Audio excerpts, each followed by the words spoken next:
अस्सलाम वालेकुम dear students and viewers. आज के लेक्चर में हम न्यूमेरिकल नंबर 3 डिस्कस करने जा रहे हैं।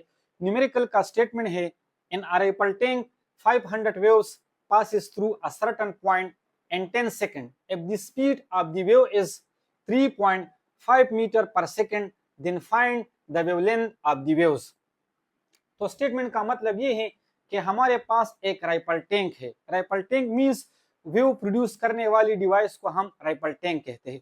वहां पर एक सर्टन पॉइंट से हमारे पास 10 सेकंड में जो नंबर ऑफ वेव्स गुजरती है वो हमारे पास है 500 और उन वेव्स की जो स्पीड है वो हमारे पास है 3.5 मीटर पर सेकंड। तो बताइए उन वेव्स की हमारे पास वेवलेंथ क्या होगी, हमने उसके वेवलेंथ को क्या करना है, मालूम करना है। इस स्टेटमेंट को मजीद हम इस फिगर की मदद से समझते हैं। मिसाल के तौर पर ये हमारे पास क्या है, एक राइफल टैंक है। राइफल टैंक मीन जो कि हमारे पास वेव्स को प्रोड्यूस करती है, वेव्स को प्रोड्यूस करने वाली डिवाइस को हम राइफल टैंक कहते हैं। इसके साथ साथ मिसाल के तौर पर ये हमारे पास एक सर्टन पॉइंट है, इसी पॉइंट से 10 सेकंड में 10 सेकंड गुजरने के बाद यहाँ से जो नंबर ऑफ वेव्स पास होती है, गुजरती है, तो उनकी जो तादाद है वो हमारे पास 500 है। इसके साथ साथ इन वेव्स की जो स्पीड है वो हमारे पास है 3.5 मीटर पर सेकंड। तो बताइए इन वेव्स की हमारे पास वेवलेंथ क्या होगी, इसकी वेवलेंथ को हमने क्या करना है, मालूम करना है।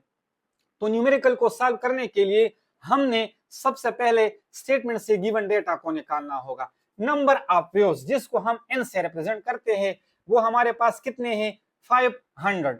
इसके साथ साथ जो टाइम है जिसको हम t से रिप्रेजेंट करते हैं वो हमारे पास है 10 second. Speed of the waves जिसको हम v से रिप्रेजेंट करते हैं, तो उन वेव्स की जो स्पीड है वो हमारे पास है 3.5 मीटर पर सेकंड। रिक्वायर्ड क्या है, यानी हमने किस चीज को निकालना है, वेवलेंथ ऑफ द वेव्स जिसको हम लेम्डा से रिप्रेजेंट करते हैं। यानी हमने उन वेव्स की वेवलेंथ को क्या करना है, मालूम करना है। वी नो दैट, हमें मालूम है, मैं बार बार कह रहा हूं कि इस इक्वेशन को आप लोगों ने याद रखना होगा। जो वेव की स्पीड होती है वो किसके बराबर होती है, the product of frequency and wavelength. Clear. अब हमने यहां से वेवलेंथ को मालूम करना है, तो इसके लिए तरीका ये है कि हम एफ को बोथ साइड डिवाइड करें और इक्वेशन को रीअरेंज करें। तो लेम्डा हमारे पास किसके बराबर आ जाएगा, v डिवाइडेड बाय f, जिसको मैंने इक्वेशन नंबर 2 कहा। अब इसके साथ साथ अगर हम इक्वेशन 2 को देखें तो यहाँ पर v की वैल्यू हमारे पास गिवन में है, लेकिन f की वैल्यू हमारे पास उन्होंने स्टेटमेंट में डायरेक्टली गिवन में नहीं दिया है।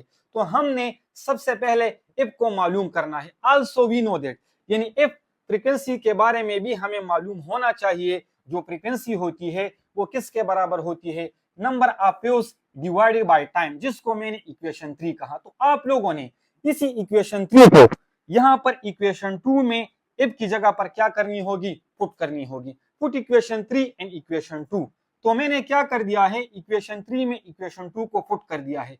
लेम्डा अपनी जगह पर, v अपनी जगह पर और f की जगह पर मैंने n/t की वैल्यू पुट कर दी है। अब मैंने इसको थोड़ा रिअरेंज कर दिया है, यानी t को मैं ऊपर लेके गया हूं। तो लेम्डा किसके बराबर आ जाएगा, v multiply t divided by n, जिसको मैंने इक्वेशन 4 कहा। अब अगर हम इक्वेशन 4 को गौर से देखें तो यहाँ पर v t एंड n की वैल्यू हमारे पास गिवन में है, तो हम आसानी के साथ लेम्डा की वैल्यू को निकाल सकते हैं। पुटिंग वैल्यूज इन इक्वेशन 4, तो लेम्डा अपनी जगह पर v की वैल्यू हमारे पास 3.5 है, t की वैल्यू हमारे पास 10 है और n की वैल्यू हमारे पास क्या है, 500। जब हम इसको सॉल्व करेंगे तो इससे हमें लेम्डा की वैल्यू मिल जाएगी मीटर में 0.07 मीटर। तो इसका मतलब ये है कि यहाँ पर प्रोड्यूस होने वाली जो वेव है उसका जो वेवलेंथ है वो हमारे पास मीटर में किसके बराबर है, 0.07 मीटर। लेकिन बुक में आप लोगों से जो आंसर मांगा गया है वो सेंटीमीटर में मांगा गया है। तो हमें मालूम है जो हमारे पास 1 मीटर होता है वो 100 सेंटीमीटर के बराबर होता है। तो अगर हम 0.07 मीटर को सेंटीमीटर में कन्वर्ट करेंगे तो जो लेम्डा है, जो वेवलेंथ की वैल्यू है वो हमारे पास बराबर आ जाएगी 7 सेंटीमीटर के। तो उम्मीद करता हूं कि आप इस न्यूमेरिकल को समझ चुके होंगे।